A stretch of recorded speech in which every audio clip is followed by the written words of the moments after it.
할렐루야. 지난 한 주간 어떻게 지내셨습니까?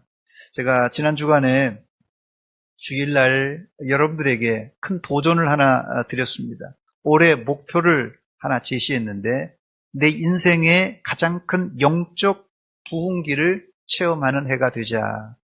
내 인생의 가장 큰 영적 부흥기를 한번 체험해보자. 이렇게 목표를 드렸습니다.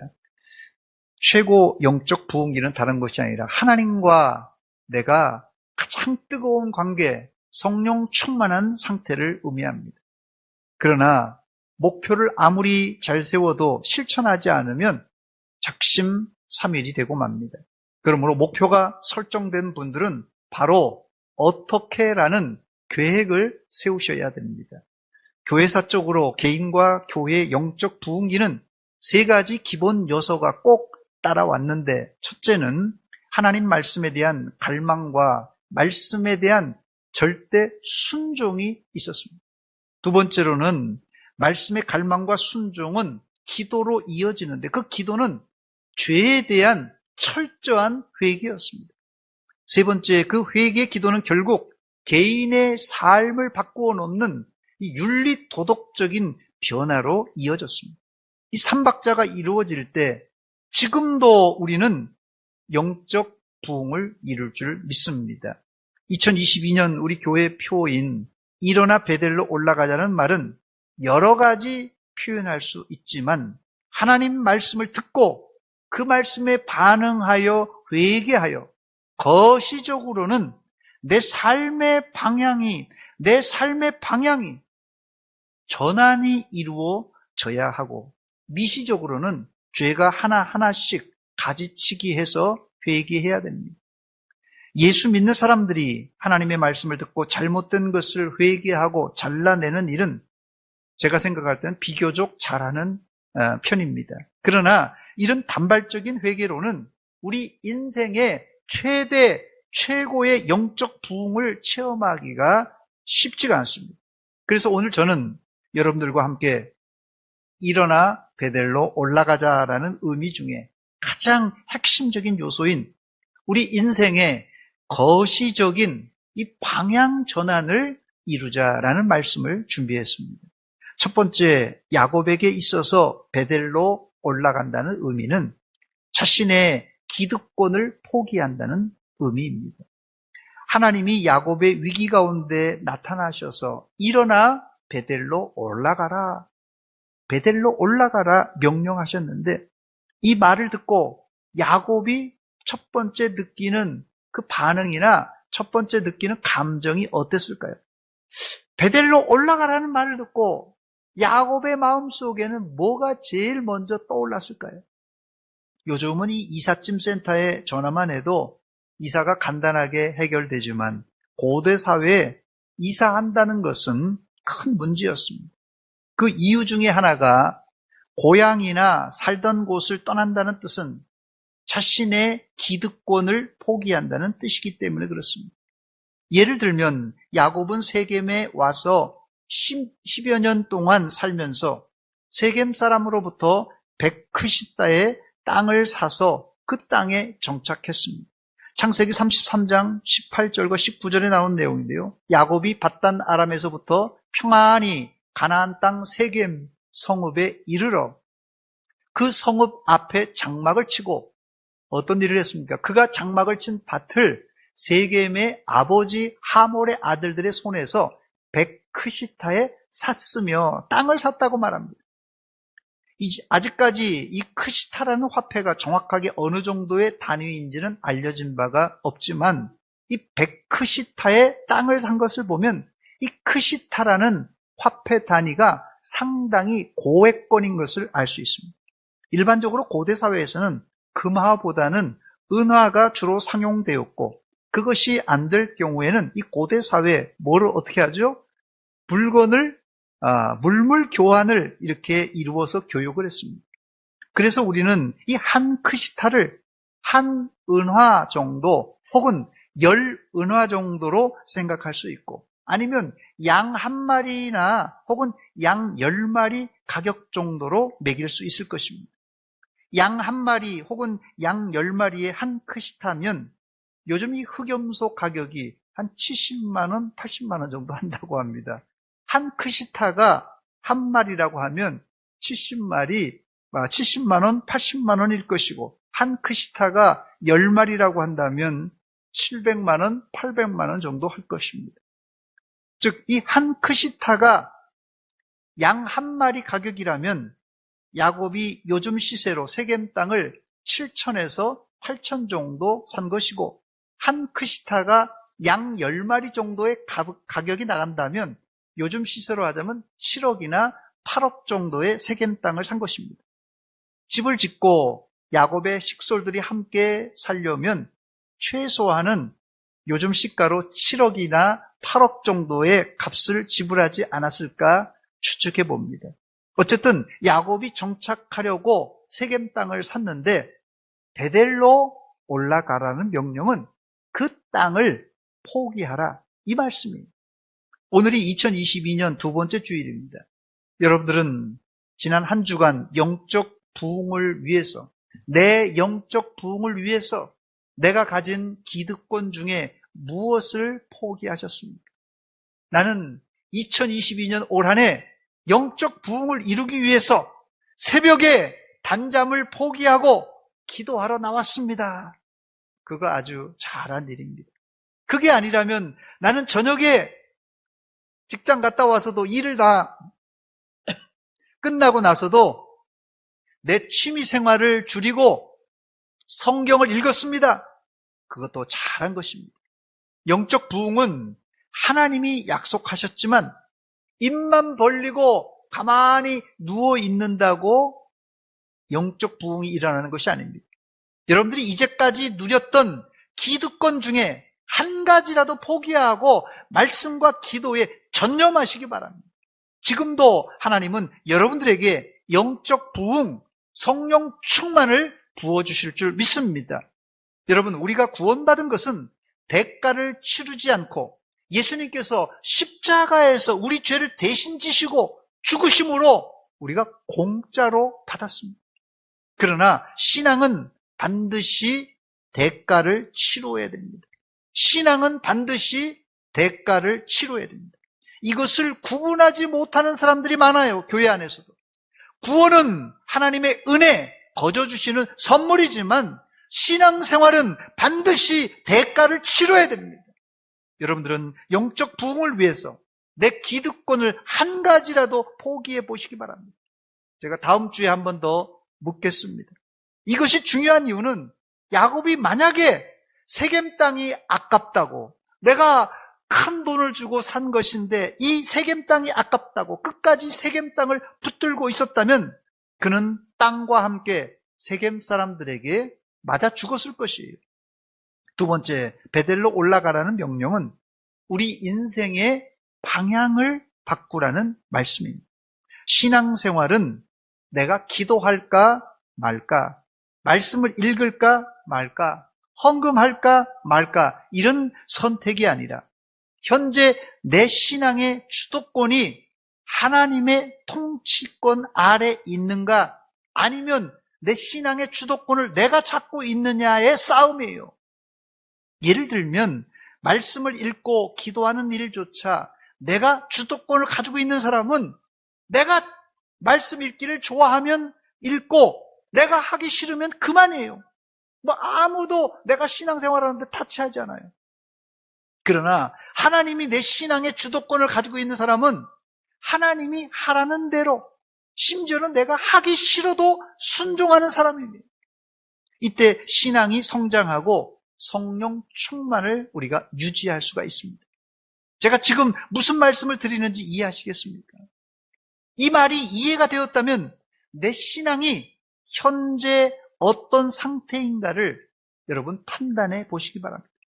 베델로 올라가라는 명령은 오늘 주일인데 교회 갈까 말까, 기도할까 말까의 싸움이 아니라 우리 전 인생의 방향을 바꾸어서 내 세계관, 내 가치관을 바꾸고 내 인생의 주도권과 통치권을 하나님께 몽땅 넘기라는 뜻입니다. 야곱은 가나안 땅에 들어온 이후 숫곡과 세겜에서 평안하게 10년 이상 잘 먹고 잘 살았습니다. 야곱은 이 기간에 자신이 무슨 잘못을 했는지조차도 몰랐어요. 왜냐하면 그 당시에도 야곱은 하나님을 저버리지 않고 하나님께 엘로의 이스라엘이라는 제단을 쌓고 하나님을 섬겼기 때문에 그래요. 세겜 땅에서도 제단을 쌓고 하나님을 섬겼어요, 야곱이.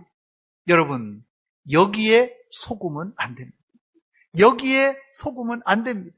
이 자리에 나오신 분들은 모두 코로나 가운데서도 예배에 참석하신, 어찌 보면 우리 교회에서는 모범적인 성도들입니다. 야곱이 꼭 그랬어요.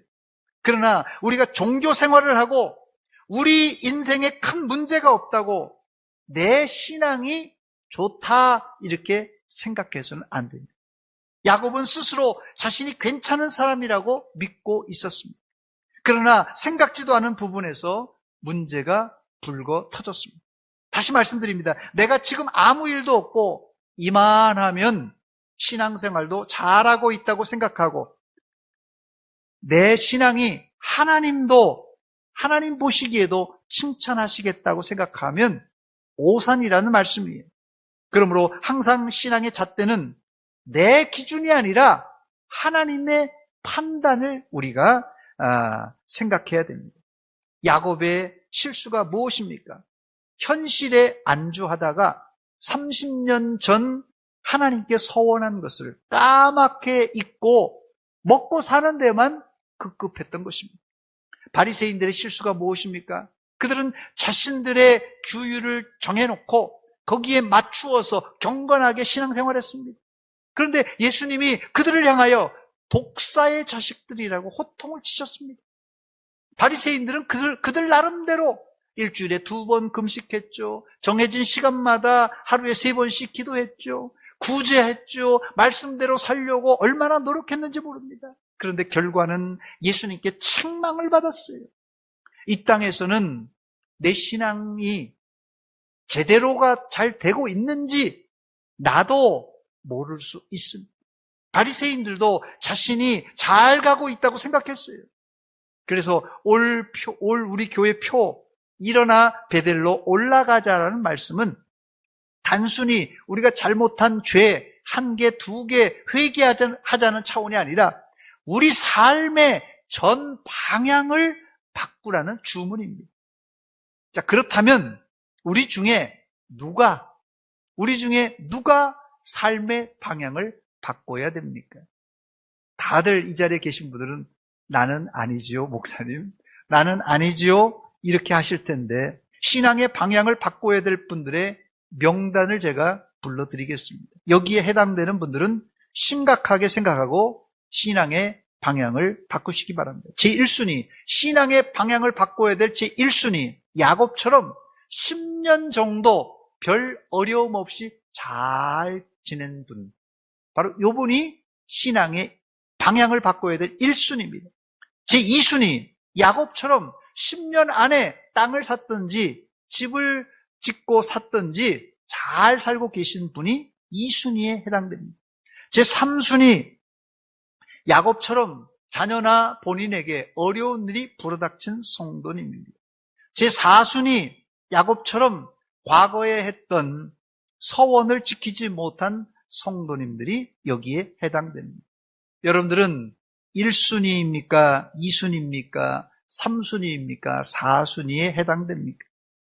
제가 좀 우스갯소리 같은 예를 들었는데 이 말은 여기 서 있는 목사를 비롯한 모든 성도가 우리 인생의 방향, 신앙의 방향, 영적인 방향을 바꿔야 된다는 말씀입니다. 여러분, 인간은 가만히 내버려 두면 부패하고 타락하게 되어 있습니다. 이것이 바로 성경의 인간론입니다. 그러나 세상 진화론적인 인간론은 인간은 가만히 내버려 두면 시간이 지나가면 점점점 진화해서 더 높은 지능과 발전된 방향으로 나간다는 것이 진화론적 인간론입니다. 실제로 이 진화론적 인간론이 어느 정도 맞는 것 같아요. 옛날 미개했던 시절부터 시작해서 점점점 인간의 문화와 모든 지식과 이것이 다 발전적으로 나가고 있기 때문에 그렇습니다. 그런데 진화론적인 이론은 이미 거짓으로 판명 났습니다. 인간이 로켓을 쏘아서 달나라로 보내고 컴퓨터나 스마트폰으로 첨단 과학을 발달시킬지라도 그것을 만들고 조종하는 사람이 부패해 있다면 다 소용없는 일입니다. 좀 더 현실적인 말씀을 드리자면 인간이 세워놓은 모든 과학적인 발전, 이것을 발달시키는 이 과학은 인간이 부패하게 되면 곧 그것은 사람을 죽이는 첨단 무기로 바꿀 수 있다는 것입니다. 그렇습니다. 인간은 가만히 내버려두면 좋게 변화되지 않고 변질되게 되어 있어요. 여러분, 신앙이 변질되는 사람은 뭐 특별한 사람이 아니에요. 신앙이 변질되는 사람은 특별한 사람이 아니라, 여러분, 신천지에 가서 앉아있는 사람들이 머리에 뿔이 2개 달린 악마들이 아닙니다, 여러분. 그래서 우리는 날마다 나를 부인하고 나를 죽여야 야곱처럼 안락한 세겜에서 실수하지 않을 수 있습니다. 예수님 말씀입니다. 누가복음 9장 23절입니다. 또 무리에게 이르시되 아무든지 나를 따라오려거든 자기를 부인하고 날마다 제 십자가를 지고 나를 따를 것이니라 그랬어요. 바울 사도의 이야기도 들어보시기 바랍니다. 고린도전서 15장 31절입니다. 형제들아, 내가 그리스도 예수 우리 주 안에 가진 바 너희에 대한 나의 자랑을 두고 단언하노니 나는 날마다 죽노라. 날마다 나를 부인하고 날마다 나를 죽이는 이런 회개의 작업이 일어나지 않으면 누구나 부패하고 썩을 수밖에 없습니다.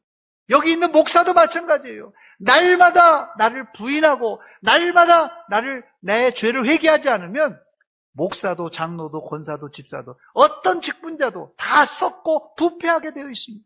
이게 인간이에요. 그러므로 2022년 연초에 여러분의 마음을 새롭게 하고 여러분의 인생의 방향을, 지금 현재 풍요롭고 먹고 살기 좋은 세상인 이 세겜에서 하나님이 계신 베델로 여러분의 방향을 돌리시기를 주의 이름으로 축원합니다. 저를 한번 따라 사시기 바랍니다. 신앙생활이란 하나님께로 방향 전환이다. 뭐 조금이 아니라 전체적인 우리 신앙의 방향을 전환하는 것이. 세 번째, 베델로 올라가기 위해서는 우상을 버리고 의복을 바꿔야 됩니다. 야곱은 위기 가운데 하나님께로부터 베델로 올라가라는 명령을 듣고 제일 먼저 반응했던 것이 우상을 버리고 의복을 바꾼 일입니다. 본문 2절입니다. 야곱이 이에 자기 집안 사람과 자기와 함께한 모든 자에게 이르되 너희 중에 있는 이방 신상을 버리고 자신을 정결하게 하고 너희의 의복을 바꾸어 입으라고 했어요. 이게 야곱이 아직도 살아있다는 증거입니다. 목사가 강단에서 회개에 대한 설교를 하면 목사님이 이 설교는 저 사람 들으라고 하는 소리구만, 이렇게 생각하는 사람이 있다면 이런 사람은 아직도 신앙의 초보에 머물러 있는 사람입니다. 하얀 와이셔츠가 세탁기에 빨리 들어가겠습니까? 검은 윗도리가 빨리 들어가겠습니까? 이 하얀 와이셔츠가 먼저 들어가죠, 세탁기에. 경건한 사람은 아주 작은 죄에도 아주 벌벌 떨면서 즉시 반응하지만, 교만하고 불량한 사람은 큰 죄도 뭉개버리고 핑계만 갖다 댑니다. 경건한 성도라면 성경을 읽고 설교를 들을 때 우상을 버리고 의복을 바꾸라는 말을 듣자마자 내 안에 우상이 없는가? 나의 의복이 더럽혀 있지 않는가? 이걸 돌아보는 사람이에요, 경건한 사람은. 다행히 야곱의 가족은 야곱의 이야기를 듣자마자 야곱의 말에 순종합니다. 본문 4절 말씀입니다. 그들이 자기 손에 있는 모든 이방 신상들과 자기 귀에 있는 귀고리들을 야곱에게 주는지라. 야곱이 그것들을 세겜 근처 상수리 나무 아래 묻었다고 말합니다. 야곱의 말은 출처가 하나님의 입에서 나오는 하나님의 말씀이에요. 야곱이 가족들에게 너희 우상을 버리고 옷을 바꿔 입으라고 했지만 야곱의 말이 아니라 그 출처는 하나님의 말씀이라는 것이에요. 그러므로 야곱의 말에 순종한 가족들은 하나님의 말씀에 순종한 것입니다. 야곱이 가족들에게 명령한 것이 뭡니까? 정결하게 하라는 그런 명령입니다. 다시 2절입니다. 야곱이 이에 자기 집안 사람과 자기와 함께한 모든 자에게 이르되 너희 중에 있는 이방 신상을 버리고 자신을 정결하게 하고 너희의 의복을 바꾸어 입으라는 말입니다. 그런데 정결하기 위해서 야곱은 두 가지 부탁을 하는데 먼저 우상을 버리고 둘째는 의복을 바꾸어 입으라고 합니다. 첫 번째, 베델로 올라가려면 반드시 우상을 버려야 됩니다. 이 가운데는 대부분이 우리는 점집에 가지도 않고 뭐 푸닥거리 굿도 하지 않는데 무슨 우상을 버리라고 하는가 하실 텐데, 우상은 시대에 따라서 5만 가지로 변신하여 인간의 마음을 빼앗아 놓습니다. 지금 현대인들에게 나무로 만든 목상, 돌로 만든 석상을 갖다 주면 섬길 사람이 별로 없습니다. 목상을 섬기는 시대, 석상을 섬기는 시대는 벌써 지나갔어요. 마귀 사탄은 변신의 귀재라서 지금은 현대인들에게 행복이라는 멋진 우상을 제시합니다. 지금 현대인들은 행복이라는 우상 앞에 사족을 못 씁니다. 현대인의 3대 우상, 행복이 뭔지 아세요? 제일 첫째가 건강입니다. 둘째가 뭐니 해도 머니예요. 돈이에요. 셋째가 취미생활입니다. 현대인들은 심심하면 못 사는 거예요. 뭐 기계를 만지든지 뭘 하든지 취미생활을 하든지. 예수 믿는 사람 가운데 이것이 우상인지를 감지 못하는 사람들이 많습니다. 왜냐하면 건강, 돈, 취미생활은 예수 믿는 사람들에게도 꼭 필요한 일이기 때문에 그렇습니다. 그러면 필요한 건강과 돈과 이 취미생활과 우상이 되는 건강과 돈과 취미생활은 어떻게 구분이 되는 것입니까?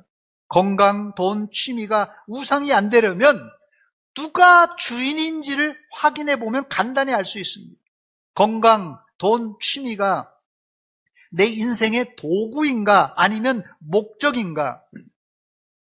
건강을 위하여, 돈을 위하여, 취미를 위하여서 사는 사람은 건강과 돈과 취미가 우상이 된 사람입니다. 그러나 내가 하나님의 교회에 사명 감당하기 위해서 하나님 나에게 건강 주시고, 그리고 내가 열심히 운동하고 또 열심히 사면 그 건강은 우상이 아닙니다. 건강한 거예요. 건전한 것입니다. 돈도 마찬가지입니다. 주를 위해서, 하나님 사업을 위해서, 내 생활의 필요를 위해서 돈을 버는 것은 건전한 것입니다. 근데 돈이 목적이 되는 사람들이 있어요. 돈을 얼마나 많이 쌓아놓을까? 내 통장 잔고를 얼마나 많이 올릴까? 누구나 또 친구들에게 가서 또 사람들에게 가서 내 돈 자랑을 좀 어떻게 할까 생각하는 사람들은 돈이 삶의 목적이 된 사람이에요. 혹시 이런 우상이 있다면 당장 내버리시기 바랍니다. 우상은 특별한 신주단지가 아니라 하나님보다 더 생각나는 것. 내가 하나님께 기도하고 말씀 보고 할 때보다도 하나님보다 더 생각나는 것, 하나님보다도 내 관심을 더 빼앗아 놓는 것. 아니, 일주일 동안 예배를 1시간 드리는데 가서 내가 노는 데는 10시간 쓴다. 헌금은 내가 주일날 돈 10,000원 하는데 내가 10만 원, 100만 원 써도 아깝지 않다. 이거 벌써 뭔가 잘못된 것이에요. 여러분, 우상이 아깝다고 붙들고 있으면 나뿐만 아니라 온 가족 식구가 다 몽땅 망합니다. 사실 야곱의 가정은 밧단 아람에서부터 살다가 왔기 때문에 이미 우상에 노출된 상태입니다. 또 나올 때 밧단 아람이 지금 이제 이라크 지역, 터키나 이라크 지역인데 그쪽이 나올 때 이 라헬이 아버지 라반의 드라빔, 이게 가족의 신입니다. 가족 우상이에요. 이렇게 만든 뭐 사이즈가 고증해 보니까 들고 다닐 수 있는 그런 우상 단지예요. 우상 드라빔이. 그걸 훔쳐 나왔기 때문에 야곱 가정은 이미 우상을 지니고 있던 집이었어요. 즉 야곱은 하나님께 엘로헤 이스라엘이라는 제단을 쌓고 하나님을 섬겼지만 여자들은 이미 드라빔을 수호신처럼 섬기고 지니고 있었습니다. 이 사실을 야곱이 몰랐다면 야곱은 바보고, 알았다면 우상을 방조한 공범입니다. 정황상 야곱은 라헬이 드라빔을 훔쳐왔다는 사실을 알고 있었습니다. 처음엔 몰랐지만 10년, 20년 살면서 몰랐겠어요. 그래서 야곱이 하나님으로부터 베델로 올라가라는 명령을 받고 제일 먼저 딱 머리에 스치는 게 가족들에게 우상을 버리라, 이게 제일 먼저 나왔던 것이에요. 두 번째, 베델로 올라가려면 의복을 바꾸어 입어야 됩니다. 야곱은 가족들을 정결하기 위해서 의복을 바꾸어 입으라고 했어요. 왜 야곱 가족은 의복을 갈아입어야 했던 것입니까? 창세기 34장 1절 말씀에 보니까 레아가 야곱에게 낳은 딸 디나가 그 땅에 딸들을 보러 나갔더니라는 구절이 나옵니다. 딸 디나가 세겜성의 딸들을 보러 나갔다는 뜻을 이 요세푸스의 글에 보면은 디나가 세겜성 축제 때 여자들이 어떤 옷을 입고 세겜성 사람들은 사는가, 또 축제 때 장식구는 어떤 것을 메고 다니는가, 또 축제 때 여자들은 어떤 춤을 추는가를 구경하러 갔다, 이렇게 주석을 달아놓고 있습니다. 10대 소녀였던 디나에게 이런 호기심은 발랄한 10대 여자아이에게 이건 당연한 호기심이었을 것이에요. 여자들이, 저쪽 여자들은 뭘 달고 다니나, 뭘 입고 다니나, 유행은 어떻게 되는가. 디나가 아니더라도 야곱의 여자들은 10년 동안 세겜 땅에 정착해 살면서 가나안 여인들의 의복과 장신구, 그리고 유행을 따라 살았을 것입니다. 그 증거가 본문 4절에 나오는데, 그들이 자기 손에 있는 모든 이방 신상들과 자기 귀의 귀고리들을 야곱에게 주는지라 야곱은 그것들을 세겜 근처 상수리 나무 아래 묻었다라는 말이 나옵니다. 상수리 나무 아래 귀골이나 장신구나 우상을 묻었다는 의미는 상당히 많은 이방 신상과 귀고리가 있었음을 암시하는 말입니다. 지금 세상의 젊은이들의 우상은 BTS 하니까요, 우리나라 사람뿐만 아니라 외국 사람들도 BTS 하더라고요. 나이 드신 어른들은 트로트 가수 임영웅인가 누군가 우상이 되어 있습니다. 그 외에도 가수나 연예인들이 우상이 되어서 그들이 입는 대로 입고 하는 대로 행동하려는 사람들이 점점점 많아지고 있어요. 그래서 연예인들이 입는 옷과 지니고 다니는 물품만 팔아도 떼돈을 버는 세상입니다.